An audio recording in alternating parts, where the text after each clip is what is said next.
Welcome back to the Good People Content YouTube channel. I am your host of today's video, Jordan Bell, and I'm here with two of my favorite guys in the world, David Grunfeld and Bill Farrow. We're going to be talking about Not Like Us, the Kendrick Lamar track that came out officially 1 year ago to the day. And I'm pumped, man. This is fun. I've just kind of gone into a Kendrick Lamar rabbit hole. So trying to get ready for this video, I tried to just like YouTube Kendrick and like listen to the song and watch the Super Bowl performance. And once you get on Kendrick's YouTube page, it's impossible to just focus on one thing. You know what I mean? I mean, he's got that kind of depth and quality and intentionality, but also he's from Top Dog Entertainment, and that label in its early days was very much treated like not necessarily a boot camp based on the interviews and the details I know, but very much like a regimented program to develop your skill. And he might have been the most manic or gifted at like channeling all those teachings and all those repetitions. So it's a product of 20 years, if nothing else. It's pretty cool to see the culmination of it and then reflect on that whole beef 1 year ago from now, or excuse me, a year ago from when we're recording. No, for sure. Do you guys have when you think of the last year of Kendrick Lamar, like he's had a hell of a year, starting with obviously They Not Like Us. There were some songs that came out before that, right? The Not Like Us was kind of the tip crescendo. Of the iceberg. Yeah, the crescendo of the Drake beef. But if you look back at Kendrick's last 365 days, what sticks out the most to you guys? Dave, you want to take a crack? Yeah, sure. I think as our LA perspective. LA perspective, always offering an LA perspective. You know, it's if you've ever listened to anything I've talked about when it comes to Kendrick, you know, I love Kendrick and I'm from LA, and before even this 365 days, I think he had been building himself into, you know, certainly one of the best to ever come out of LA, but I think on the path to being in the conversation of, you know, the greatest rapper of all time or greatest lyricist or greatest like multimedia artist. I think Jordan, like you just hit the nail on the head, right? Like that YouTube page is a rabbit hole on steroids. You know, it's like every time he chooses to do something, like you said, Bill, it's intentional, but it's also beautiful and like layered and deep. There's always lots of meaning there. And that goes back to music videos from, you know, 7, 8, 9 years ago at this point. You know, he's always been someone that's focused on that. And so I think this year, you asked Jordan, like what stands out to me is like the spectacle that he's been able to create and then control, right? Which I think is really hard on so many levels. Obviously, you have to get to the level that Kendrick started at when this whole beef kicked off first, right? Which is an incredibly difficult thing to do.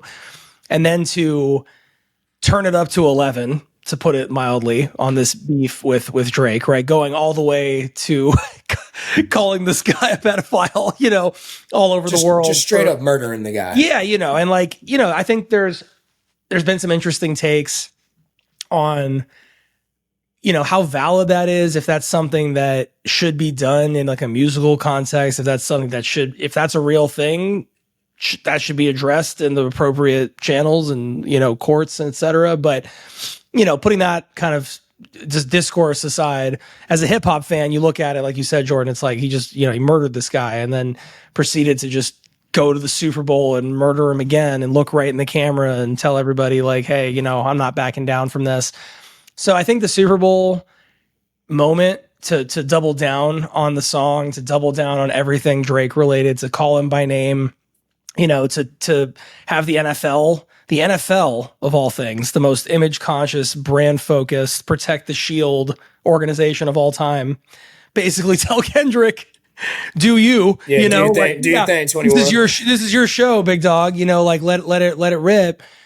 That's pretty unbelievable. You know, that's definitely beyond hip hop. That's definitely beyond music. To then use that platform, I think like we talked about in our debrief video on it, Jordan, a while back, on the performance itself, to choose to be so political, to choose to be so intentional, so deep, so cool.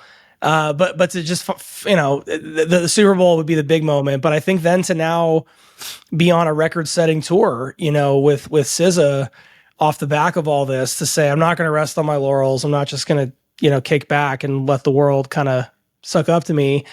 I'm going to keep pushing it, and I'm going to take this tour. I don't remember the exact qualifications around it, but it's one of the biggest or highest grossing tours already in music history. The stage setups that I've seen on online have been insane, like Beyonce, Taylor Swift level, stage production going on. He's killing it. He's a global superstar, I mean, it's beyond hip hop and rap at this point.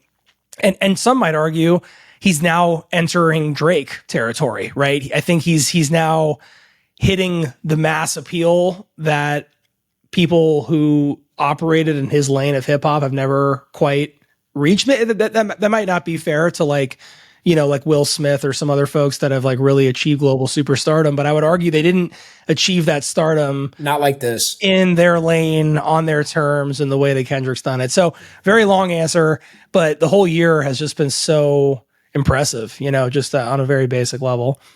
Yeah, Bill, before you comment, I was thinking like how many people have just had a year like this, right? Like where does this year, if you were to kind of rank the years of like creatives or musicians, where would this year rank? Like this has been, he's just on an incredible run. Like we've never really seen anything like this before. Since 2003, 50 Cent. So I have a list. I have a list of artists who have had these incredible years, and 50's number one on that list, right? My first question is, does this compare to 50 bursting on the scene in 2003? Give us the rest, or give us like the top 3 or 5 of the list. So I think it's 50. I think it's the year that Usher had when Confessions came out. I think it's, and I don't have it right in front of me, but I think it's that. I think it's 50 Cent. I think it's Drake when what's that first mixtape? The So Far Gone mixtape came out. Who am I missing? Am I missing anybody? You haven't mentioned Beyonce yet. She's had some pretty. Are you just talking hip hop? Yeah, I'm thinking more hip hop, but yeah, okay. I mean, if you want to throw Beyonce, like Beyonce, no. I thought you were just talking music. No, in general. You could throw Beyonce in there, but if I'm thinking hip hop specifically, like I'm thinking 50 in 03, I'm thinking Drake in 2008. I'm thinking, I would say like I don't remember exactly what year, 08, 09, 2010, Kanye probably has an argument to be made for like Beautiful Dark Twisted Fantasy, the Taylor Swift, drama that led into that whole thing was definitely, I mean, again, that's not really the same thing. It's not like going on a run, like historic run. It's just being in the news, Could you call the 9 months that Tupac was on death row? Could that make this list? Yeah, that's probably up there. Yeah, but like, again, like, is that a run? I would say so. Yeah, it is. That's fair. It is a run, but like, I think part of what makes Kendrick's run so impressive is not just this year. It's what I was saying. It's like the build that got him to the position where he could then show everyone like why nobody fucked with him, all the way up to this point, the build of it felt important to me. Like 50, right? That's kind of why I think like 0350 was so amazing. Cause it was like, you knew the backstory. You knew he got shot 9 times. You knew that, it's like he was bringing this whole different energy to the table in a way that, yeah, it's hard. I think that in the only other one that comes to mind, Jordan, that you didn't mention that Bill and I have covered in a Hit Cycle podcast episode, but Nelly had an unbelievable run. And, when like Country Grammar came out, that like 03 to 05 run, it's not the same. I don't think it was quite the same level that we're talking about here, but that was a hell of a run. The other one, I pulled the list up. The other one that I haven't mentioned is Outkast bursting onto the scene. That's Outkast has had a couple runs. I think you could argue because you said like Southern Playalistic. You mean like when they that first album, or you could fast forward to the Speaker Box Love Below album. Like I think there was a run right there as well. I might even argue in between that. Go ahead, Bill. No, I was saying I think that one album of the year at the Grammys, that was like truly a career culmination moment for sure. Which feels very akin to the Kendrick space. I would say nothing outside of 2003-50 probably hits in the same way. Here's why. Go ahead. it's the combination of similarities. It's like the animosity associated with getting shot 9 times. Like 50 Cent was very much about everything he was rapping about, and Kendrick was more or less an unknown. So, in a weird way, okay, just to answer your original question, like, what do you think of this past year? My initial thought was, man, there were really people. There's always been this. It's like the fact that like there's two Americas has never been more prevalent from a cultural lens, magnified in that moment. Where from the outside perspective, when I think this whole thing starts with the like that verse a couple weeks prior to Not Like Us dropping, I was like, oh, okay, so he's actually just looking to settle it. And if Drake responds, this is going to be over quick because clearly everybody who says they are a fan of hip hop knows like the history and the nuances of the coasts. And you might not be an expert in every field, but if you have a working knowledge of hip hop and its history and how prepared and studied Kendrick is, watching his interviews, listening to his early mixtapes, like he's basically got training and preparation in every facet of rapping that you can pretty much do. And it's never really been speculated that other people are writing for him, that he's never been authentic, like this, that, and the third, woo woo. And so, from my perspective, I was like, he's just gonna close the door on Drake for a while, right? But then there seemed to be this shift, or this is actually going to be real competition because I think people conflated popularity with skill and preparation, and just an understanding of the nuances of Black American culture and how deeply, and not in a derogatory sense, but like deeply sensitive we are about protecting our shit. You know what I mean? And making sure that it is not encroached on in a very offensive way, which Drake had been, more or less getting away with for a long time.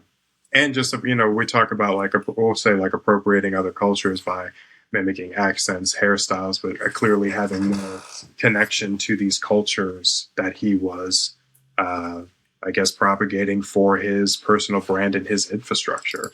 So original thought was like, oh, this is going to be quick. And then it was it was a little bit of a shock, like, oh, so many people think so differently. Like people think this is actually close. Like what did I misunderstand about the broader American fabric that I found so many people would be so wrong so quickly? That was my first reaction. Not even about the music or anything. It was just like, oh, America is still very much at least two mentalities at all time. It can never really align on anything. And one of the things that I found the most interesting about the whole thing was it kind of, I loved how all of these cultural figures kind of made this stance, right? Of like, kind of what you're saying, right? Like Drake, there are some people that felt like Drake was kind of a cultural appropriation thing, but they weren't willing to say it out loud because he was Drake. Like he was the biggest mogul in rap music. And when Kendrick called it out, you saw all these people that had influence flip on him pretty quickly, right? Like the thing that stood out to me the most was how quickly the NBA players who all have like claimed to love Drake and all talk about how dope his music is and all love him. A lot of the NBA players were on the stage for that Amazon performance, dancing to Not Like Us, and like, LeBron being one of them, DeMar DeRozan, like all these dudes from those Raptors teams. When Drake, Russ, like all those dudes from those Raptors teams that were like, Drake was on the cover of Slam magazine with those dudes, which was lame. And then all of a sudden they're like, we're actually gonna hop on stage with Kendrick and do the Crip Walk to Not Like Us. And it was just interesting to see how quickly people flipped and how quickly we're like, man, like, Drake is a popular artist. I'm not going to sit here in front and say that I don't like some of Drake's music. But when it came down to like when Kendrick challenged his artistry, it was interesting to see how quickly people backed Kendrick and said, no, Kendrick's actually that guy. I'm going to change my answer because the pop out was definitely my favorite part of this whole year. Okay. Because it was amazing for all those reasons that you just said. To see LeBron of all people, right. LeBron who doesn't get controversial with stuff like that. Right.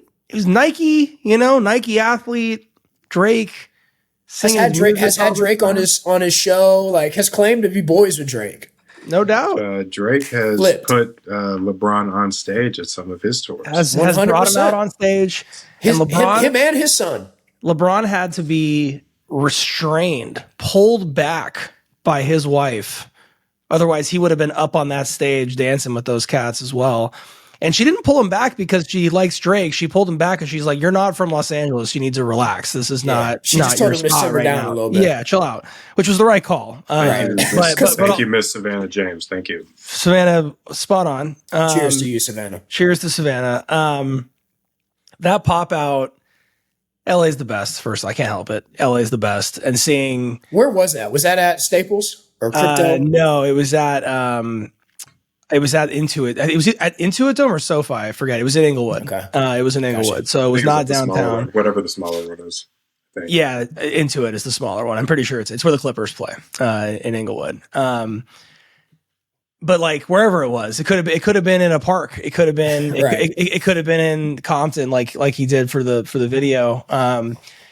It's this like collective thing, you know, and he literally had gang members like squashing beefs. I mean, like stuff that's like the police could spend decades trying to do what he did, you know, in an afternoon in terms of just like collective unity and like joy, like true joy, like brought joy to so many people with that event. And then you had like, you know, even like Tyler, you know, like the next generation or another iteration of what LA hip hop has morphed into, coming out to like sounding like he was, you know, a rock star, because he is, you know, and seeing that was so powerful and cool. And I think you said, Jordan, like he kind of attacked Drake on his artistry, and he did, but I think he also like, I mean, he attacked him in every way you can attack person, but he also like, Sure. he got at him on this authenticity piece, right? And especially on the song itself, he dedicates like half a verse to like talking about the history of Atlanta, talking about what appropriation and colonization really mean and look like. And it's to have the platform that he's had, like with the Super Bowl performance, to make it so pointed and so intentional.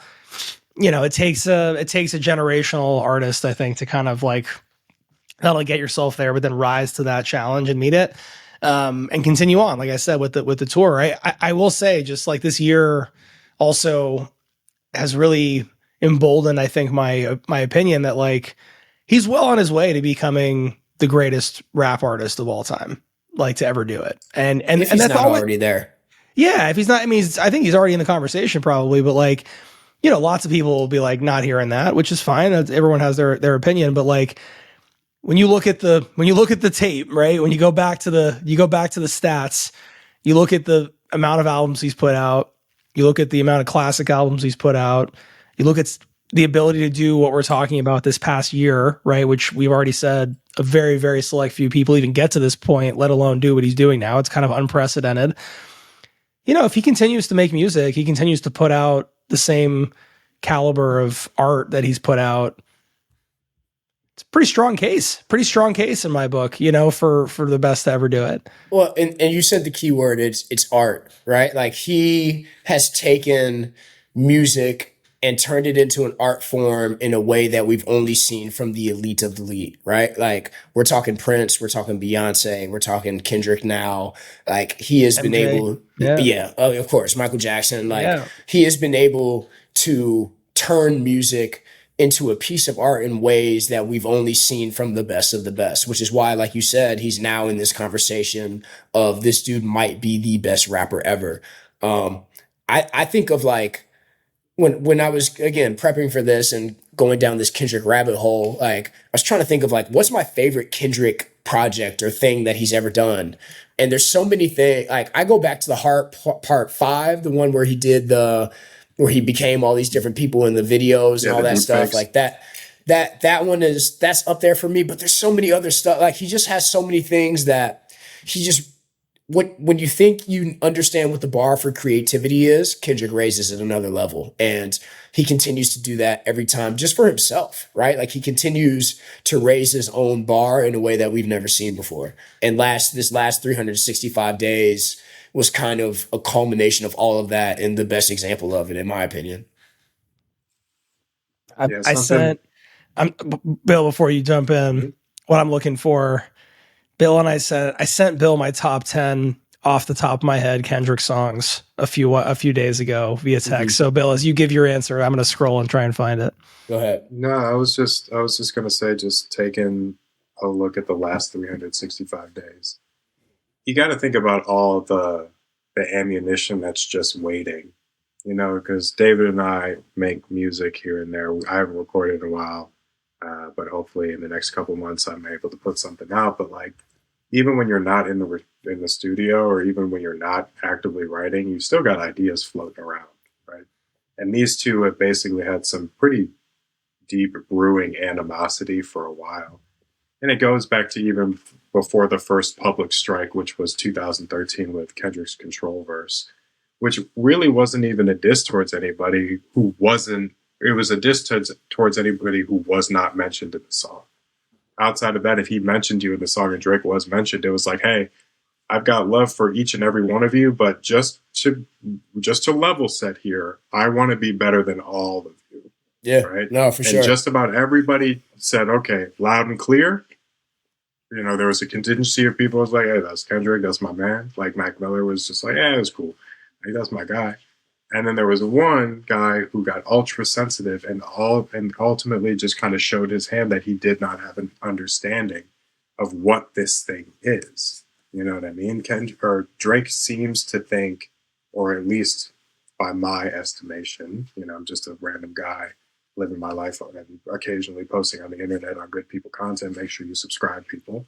It's he kind of showed his hand that he either doesn't have enough competitive fire and spirit, or he thinks hip hop is just culminated and rooted in the party, and that if you make the cool party music, you by default get everything thrown at your feet. As if this isn't. Bill, you're being too nice. He didn't want that smoke. Well, yeah, but not even a little bit.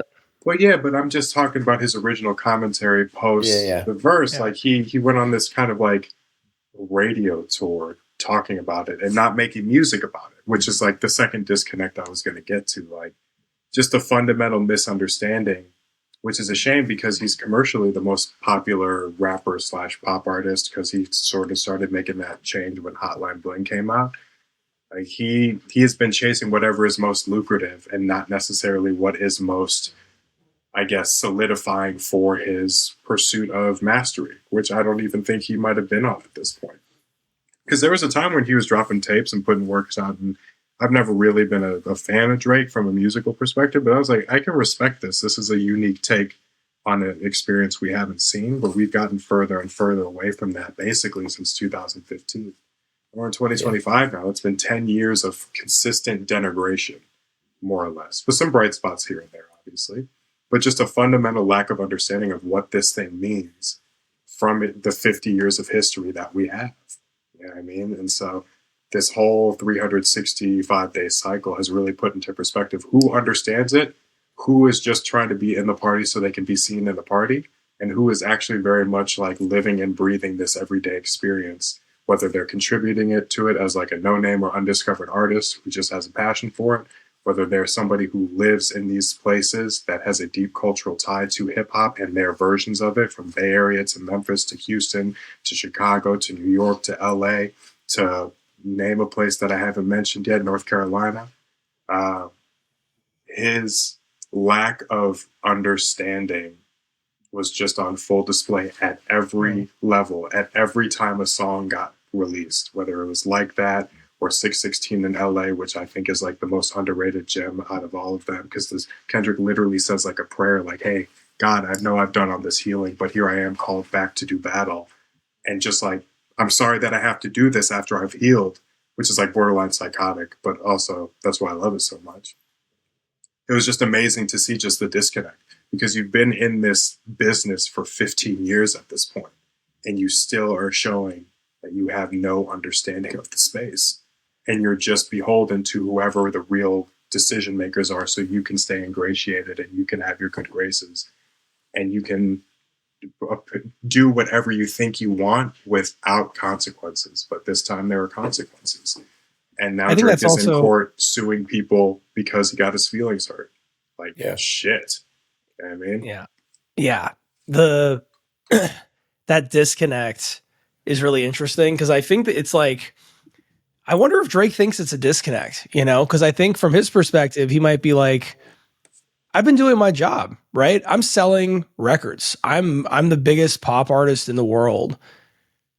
I'm not a battle rapper, right? Like I'm not somebody that came up. I'm not Eminem, right? I didn't prove my value in this space that isn't really fully mine. I don't fully come from this space, but I earned my stripes, right? Like you're saying, I put in the work, I did the tapes, da da da.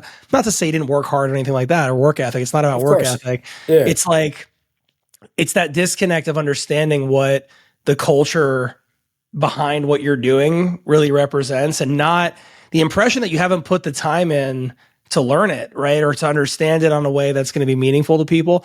When we recorded a different episode for Song of the Week, the three of us did, and Bill picked, without giving it away in case this episode comes out before, Bill picked a really well-known artist, his Song of the Week, who's a historical artist. And you talked about authenticity and the idea of music being authentic and the idea of an artist standing shoulder to shoulder with the citizens that they're making art about, right? And I think that you see, and these are weird small examples that have come out over this past year, but like you see a video of like Kendrick doing pull-ups at like Venice Beach, right? In like a hoodie, you know, and he's just like there. He's just like working out at the beach, you know, and guy's like, yo, Kendrick. And he's like, what's up, man? You know, and like says, what's up? And then gets back to his workout.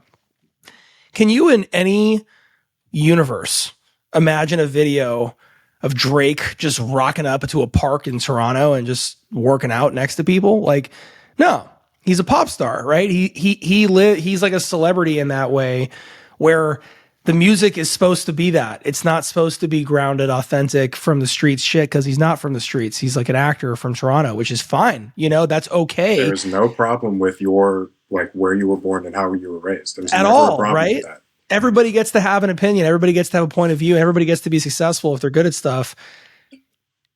But like you're saying, both of you, when you really put it side by side and you see those two guys approach it that way, it's night and day, you know? I mean, there's a reason. Like what was Drake gonna do? You know, like come back at him and continue to like what's next? What's next? He just called me a pedophile to the whole world. What else could this guy do? I'm not going there. You know, I'm done. You know, I'm tapping. So it's like, from a human perspective, I get it. From a hip hop perspective, if the last year, like I said, has been Kendrick getting himself to that place and then like leaning into the moment and absolutely elevating it, Drake has been the opposite, right? It's been shirking the limelight that you brought on yourself. You released the trap that kept saying drop, drop, drop, and then he did, and he buried you, and now there's nothing to say. So it's like you don't want to take it on that front. To your point, Bill, you're doing an apology tour on, you know, interviews. You know, you're not meeting the art form where it's coming to you. You know, you're trying to go another way with it. Again, misunderstanding of the culture, misunderstanding of what people are going to view as valid. And then I'm saying this as the son of two lawyers and being married to a lawyer. He sued. He went the legal route in a rap beef, which is not to say people don't deserve to get justice via the court system. Of course they do. But to do damn. that, yeah, but to do that after Kendrick challenged his authenticity, right? So like you made the whole point of like Kendrick at Venice Beach working out, and like he's been able to be so authentic as a person that people respect his space and respect his artistry. Right. And you and I laugh about, you and I send this video to each other once every 4 months where Drake gives a post-game interview after the fucking Raptors championship game, like he played in the game. Right? Like he's sitting on stage. There's thousands of people in Toronto watching Drake watch this Raptors game on a stage with his boys. And then after the game's in Golden State, and Drake gives a post-game interview, right? And he's like, we deserve this. We built this. Look at us, right? Look at my boys up there. We want our chips with the dip is the quote. And me and you send that video to each other once every 3 months and just laugh of like, brutal. Who is this dude? Like, and again, like, I'm not going to sit here in front, like, there's not some Drake songs that I don't like, because there are. Like, I 100% listen to some of his music, but there's a level of authenticity that Kendrick brings that when Kendrick really challenged him and called him on his shit, that's why everybody backed Kendrick and not Drake. Not, I shouldn't say everybody, but that's why the people that Drake thought fucked with them didn't fuck with them ultimately in the end. Yeah. Yeah. It's pretty interesting when you think about Not Like Us being the crescendo of this whole saga, because you have to remember what he did before that. I mentioned 616 in LA, which was kind of like a bait song because, Drake put out Family Ties or Family Matters, excuse me. Yeah. Shortly after that is like, oh, the I Got You moment, and then, Kenny comes back, right? But it's so interesting to think that, like, before that, Kendrick made a song addressing Drake's son, who he more or less tried to hide years prior in a different rap beef with Pusha T. And he addressed his mama. It was like, hey, I have no problem with you, Mrs. Graham, like Drake's mom, Sandra. I have no problem with you, Adonis, and the hypothetical baby daughter that may or may not exist right now over the course of these 3 verses. And, like, how do you come back? He called you a pedophile. It's crazy. Hopefully that doesn't get demonetized on YouTube, but we'll find out. He talked to your son and said, hey, Adonis, you're a black man, so don't ever let him not raise you as a black man. But he's not black, by the way, but you're a black man. Like, this is what I go back to a few minutes ago. I said, like, this has been brewing for a long time, to the point where when he did go into the studio, Kendrick, and for 16 or 17 days, we didn't hear anything. Because, again, Kendrick has a true understanding of the culture and the art form. You release whenever you want to fucking release, right? It's not DJ Academics hitting Twitter being like, oh, it's been 10 days since Kendrick dropped. Is he ever going to drop? Like, that's another person who showed a fundamental misunderstanding of what this thing is, right? But this had been, so when he goes into the studio for 17 days, allegedly, let's say, you can't tell me that he didn't already have a few verses queued up. You know what I mean? Like, this was just like, oh, we finally get to air it out. I've got my structure. I've got my skeleton. Some of those songs may have been a couple years old. I have my doubts. It seems like he was in a real creative space and just kind of letting it get out, letting the venom out. But you can't tell me he wasn't writing those in his head and just keeping some of those bars handy just in case, right? No, the clip is never empty with Kendrick. Yeah. No, and Bill, you and I talk about this a lot. I think oftentimes, like, an artist's like first album is their best a lot of the time, because you have a whole lifetime of stuff, right? That's like going into this first thing, and it's like, wow, I've had all this stuff inside me, and now I've got it out, and it's amazing. This felt like that, right? Like, Kendrick has had, it's not just Drake, which he says in the songs and the music and everything, but it's like, it is Drake, right? For a lot of the reasons we're talking about, but it's also exactly what Drake represents. It's the fact that he claimed and tried to say that this is what hip hop is. This is what being the biggest hip hop star in the world looks like. The fact that the system exists as such that anyone like Drake could do that is what's wrong, right? And what like offends him, on such a deep, like, personal level. It's been like visceral. It's like a lot of his music. It's very visceral and very, like, you feel a lot of it. I think a lot of that comes from, like, how he enunciates and pronounce words. He's like, he really knows how to, like, stick a bar, and just kind of like he's twist a wizard the knife with that stuff, man. Yeah, he's an absolute wizard. Totally. And that's part of why this run has been so cool too, is like, I've been saying, it's kind of a build. And it's like, if you've been listening to Kendrick's music or following him his whole career, when he started using other voices, when he starts pitching his voice up and down, when he starts talking from different perspectives in these songs, when he starts addressing characters, in this case, real life people, you're like, this is Kendrick in his bag. This is what Kendrick does. This is totally the foundation of the skill set. Which is exactly right. This is what all great rappers do. And it's becoming very evident that Drake doesn't do that in his music. This is not the type of music that he makes. And I think it felt like eye-opening for some people.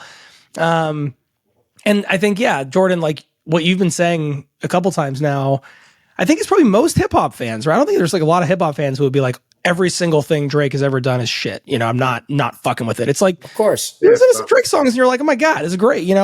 Just hold on, we're going home. You put that song on, like, people are going to fucking vibe to that song. Nice for What is one of my favorite Nice songs. for What, like, there's going to be, years. he's a hit maker, and he undeniably has the ear for global pop hits, which is Yeah, a very, very incredible hard, Maybe the hard most thing to unique do. skill. He's a talented dude. Unbelievably talented. No one's suggesting that he's not talented. Right. I don't even But- think Kendrick's suggesting that. I just No, think I think you're right.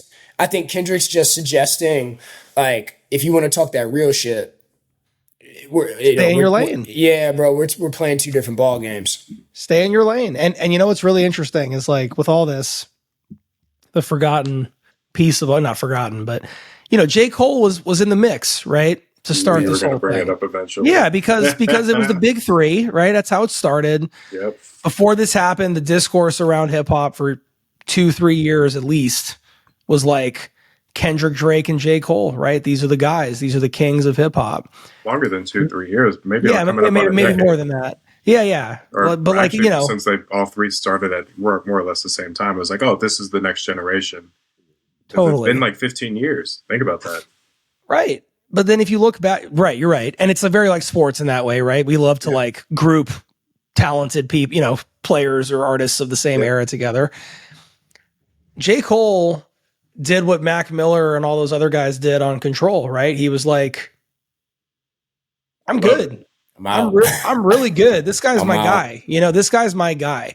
And, you know, I think, Bill, I know you and I have talked about this, and Jordan, we may have talked about this when we debriefed the performance, the halftime performance, but that's where you think about like all-time greats. You think about like, is Kenny really, he's still doing it? Is it really fair to put him in that category?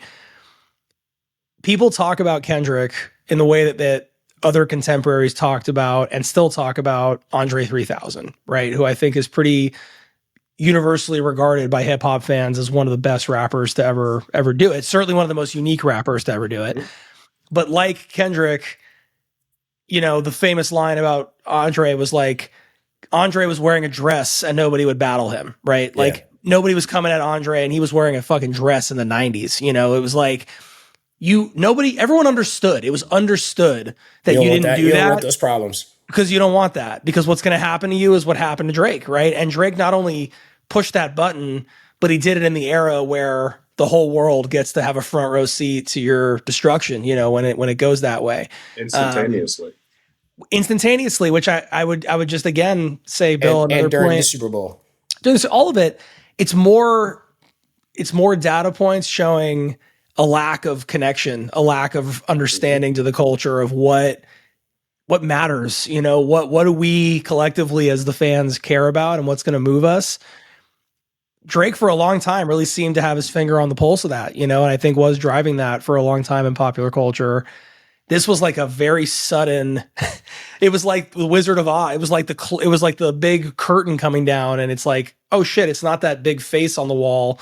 It's this guy, you know, standing behind the levers, you know, and now he's suing Universal Music Group, you know, and it's like, what the hell is happening, you know? So that's Kendrick. Kendrick did that. Kendrick brought that to the light in the same way that Pusha T brought his child to the light years ago.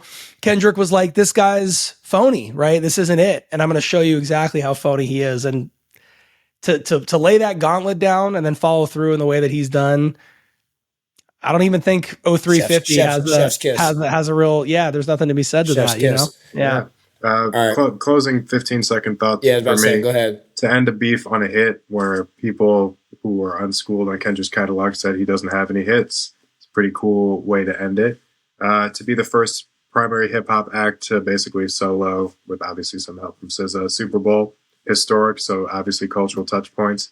But really, I think I just want to harp on the intentionality of all this, right? That is a committed artist who dedicated himself to the art form to the point where when he was winning Grammys this year saying nothing's better and nothing's stronger than hip-hop, it is the most cohesive narrative thread of Black American history over the last 50 years because it is cultural on the ground reporting, for lack of a better term, of the Black experience in all swaths of the country. And he is the best at it right now. Hopefully one day somebody comes along who's better and we can take the art form even higher and higher. But for right now, he's the best rapper on the planet. It seems to be up for the foreseeable future. And Not Like Us was really just the culmination of 20 years of intentional practice, hard work, some luck here and there because things got to break your way, but true creative vision. And it's pretty cool to be able to see that, especially since I've been listening to him since 2009, you know? Yeah. for me, I just want to say Kendrick's last 365 days have been maybe the most impactful creative run of my lifetime. He's just put out he's changed the way we look at hip hop in a way that I didn't see coming, and he's changed the way I've thought of the different lanes that you can take music creativity from a creativity standpoint in ways that I just didn't see coming. And it's just been amazing to watch. And I can't wait to see what the next 365 days look like for Kendrick. LA is eternal. That's all I got. As you For usually say. For sure. Yep. All right, guys. Well, thank you for hopping on. I know Dave's got a heart out. I think Sophia is cooking a nice little dinner for him, so he's got to roll. This has been another production of Good People content. I'm your co-host, Jordan. These are my boys, Dave and Bill. I appreciate you guys hopping on. Until the next time, man, we're out. Thanks for watching. Peace.